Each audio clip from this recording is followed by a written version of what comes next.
خدا دیوانہ باش با محمد ہوشیار، یہ خود کہتے تھے ہمیں، اس لیے میں نے کہا نا جناب ہم بریلویوں کی دائی رہے ہیں. ہاں وہ بھی کیا دن تھے، ہم بھی ایک جن تھے. آج ہم دیو ہیں، جنوں کے بھی پیو ہیں. ہاں انہوں نے سوچا نہیں تھا کہ بریلویوں میں سے ایک بندہ اٹھ کے پیو بن جائے گا ساڈا. یہ پیو والا نہ سمجھیو، یعنی علمی استاد دے طور تے اینٹی وینم روحانی کہہ لو یا انہوں نے شیطانی تے چلو اسی روحانی. ان کو یہ اندازہ نہیں تھا. یہ 3 والے اور چوتھا والا کشف المجوب میں انہوں نے یہ لکھا ہوا ہے کہ علی بن عثمان اجویری امام حنیفہ کی شان کو بلند کرنے کے لیے ایک جعلی خواب ان کی طرف منسوب کرتے ہیں، اور تذکرۃ الاولیاء میں بھی ہے کہ امام حنیفہ نے خواب میں دیکھا کہ رسول اللہ کی قبر میں اترے ہیں اور ہڈیاں سمیٹ رہے ہیں اور ایک کو دوسرے سے چن چن کے الگ کر رہے ہیں. یہ الفاظ ہیں اور ترجمہ کیتا ہے استخوان مبارک، اڈی شستہ اردو، استخوان مبارک. ایک جگہ صحیح بھی ترجمہ کیتا ہے ہڈیاں، وہ استخوان کہتے ہیں نا ڈھانچے کو.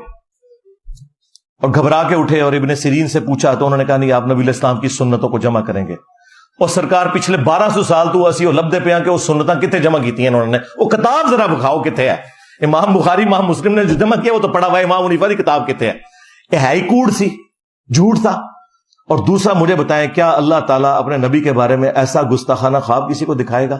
اور ایک خواب کوئی گھڑنا تھا نا، مجھ سے سیکھ لیتے، تم سے بڑا بریلوی رہا ہوں. تم کہتے کہ امام حنیفہ نے خواب میں دیکھا کہ نبی علیہ السلام کے برتن جمع کر رہے تھے، آپ کا آسا مبارک، آپ کا کرتا مبارک، اور اس کی تعویل یہ تھی، تعبیر یہ تھی کہ نبی علیہ السلام کی سنتوں کو جمع کریں گے. اللہ کے بندوں ڈر جاؤ. قرآن میں سورہ سبا میں اللہ تعالیٰ نے سلیمان علیہ السلام کے بارے میں کہا ہے کئی مہینوں تک ان کا جسم اطہر ایک لاٹھی کے سہارے یوں رہا ہے، اور دیمک ظاہر مہینوں میں چاٹتی ہے، دنوں میں نہیں. جب وہ لاٹھی کو چاٹ گئی تو پھر ان کا جسم نیچے آیا. یعنی نبیوں کے جسم وفات کے بعد سلامت رہتے ہیں.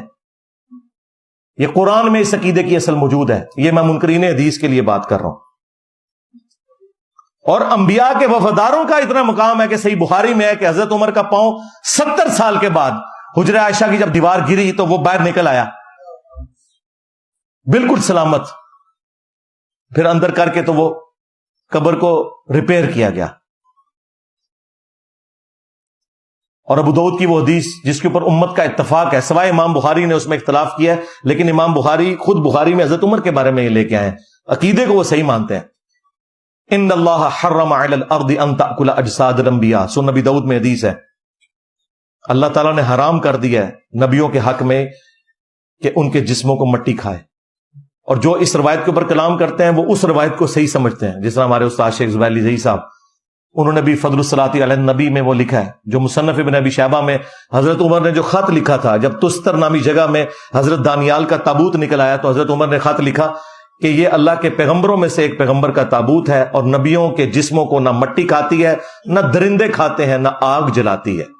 یہ وہ حدیث ہے جسے امام بخاری بھی صحیح مانتے ہیں اور شیخ زبیر علی صاحب بھی صحیح مانتے ہیں. یہ عقیدہ اپنی اصل میں تھا. اور تمہارے بزرگ اپنے بارے میں تو بہت کچھ کلیم کر کے گئے، اور نبی کے بارے میں یہ، اور جی خواب پہ کوئی اختیار نہیں. تو شیطانی خواب کو نا فضیلت کیوں بنا کے پیش کر رہے ہو؟ شیطانی خواب کو رحمانی خواب تو نہ بتاؤ. ہمیں اختلاف یہ ہے. اور جس طرح وہ کہتے ہیں جی وہ شریف تھانوی کے مرید نے تو بے اختیاری میں پڑھا تھا خواب میں، پہلی بات ہے جھوٹ بول رہے ہو، اس میں الفاظ ہیں میں بیداری میں بھی پڑھ رہا ہوں. جھوٹے ہو؟ نہیں، وہ بیداری میں بھی پڑھ رہا تھا، مانتے ہیں انجینئر صاحب. پرانے بزرگوں سے غلطی ہوگی، واقعی بیداری میں بھی لکھا ہوا ہے اس میں، الامداد رسالے میں. وہ بے اختیار تھا نا. تو سرکار ہم بابی کو نہیں کہہ رہے، بابے کو کہہ رہے ہیں جس کو لکھ کے بھیجا. اس کا تو کام تھا کہ وہ کہتا کہ بھائی تیرے اوپر شیطان چڑھ گیا، توبہ کر. اس نے آگے سے لکھا کہ بڑی تسلی تھی اس واقعے میں، خواب میں نہیں واقعے میں، کیونکہ خواب پلس بیداری ہے کہ تیرا پیر متبع سنت ہے. یعنی شریف تھانوی نے کہا یہ میری فضیلت میں خواب دیکھا ہے کہ تو خواب میں میرا کلمہ پڑھ رہا ہے اور بیداری میں بھی محمد رسول اللہ کی. اور دیکھیں وہ تو اتنے سخت پڑھتے ہوئے تکلیف ہوتی ہے. اللہم صلی علی و نبینا اشرف علی، ہاں یہ لکھا ہوا ہے. اور بریلویوں نے نیزے کی نوک پہ لیا ہوا تھا دیوبندیوں کو، پر کیا پتا تھا کہ چشتی رسول اللہ بھی نکل آئے گا، ہائے شبلی رسول اللہ بھی نکل آئے گا. انہوں نے کبھی سوچا بھی نہیں تھا. پتہ نہیں کیا کچھ یہ پڑھاتے رہے. یہ چوتھا والا حق 4 یار کی نسبت سے، اور 5واں یہ اشری تھانوی رسول اللہ والا بھی انہی کے کھاتے میں ہے، کیونکہ یہ دفاع کر رہے ہیں نا. تو یہ 5 والے 5 تن پاک کی نسبت سے بھی اور حق 4 یار کی نسبت سے بھی. یہ میں نے پھر بریلوی عوام کے عدالت میں مقدمہ رکھ دیا. اب اس کے جواب میں جو انہوں نے جھوٹی تعویلات کرنی ہے نا، اور جو انہوں نے اٹکیلیاں لینی ہیں، وہ میں نے ساتھ ساتھ آپ کو کلیئر کر دی ہیں. آخری ان کے پاس حربہ ہے، وہ جی بخاری میں حدیث ہے 3 لوگوں سے اللہ نے قلم اٹھا لیا ہے. سنن ابن ماجہ میں پوری سند ہے. پاگل شخص سے، مجنون سے یعنی کہ کلندر سے، دوسرا سویا ہوا شخص، اور تیسرا نابالغ. تو سرکار ان بزرگوں کو پھر پاگل ڈکلیئر کرو نا. نہیں ہے پاگل تھے اللہ کی محبت میں. واہ جی، اللہ کی محبت میں کوئی صحابی تو پاگل نہیں ہوا، تو سارے پاگل ہو گئے. اور پھر او خادم رضوی صاحب علی گل انہوں ہلکا نہ جانو جڑا پونکتا جائے نبی تے پونکتا جائے. یہ با خدا دیوانہ باش با محمد ہوشیار، یہ نبی پہ پونکے میں. یہاں پہ یہ تعویل بھی نہیں ہو سکتی ان کی، کیونکہ رسول اللہ کے اوپر انہوں نے گستاخی بکی ہے، لہذا یہ فٹ نہیں ہوگی. وہ جی ایک حدیث ہے نا مسلم شریف میں بھی، کہ ایک شخص کی مثال اللہ کے نبی نے بیان کی.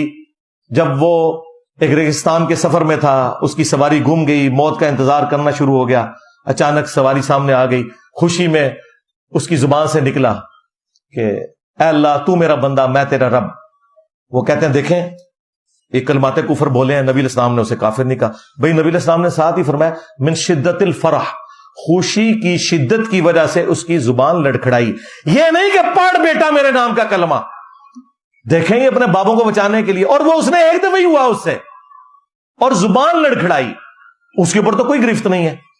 تمہارے بابے تو کہلواتے رہے اور آج تک لوگ اس کو ڈیفینڈ کرتے ہیں.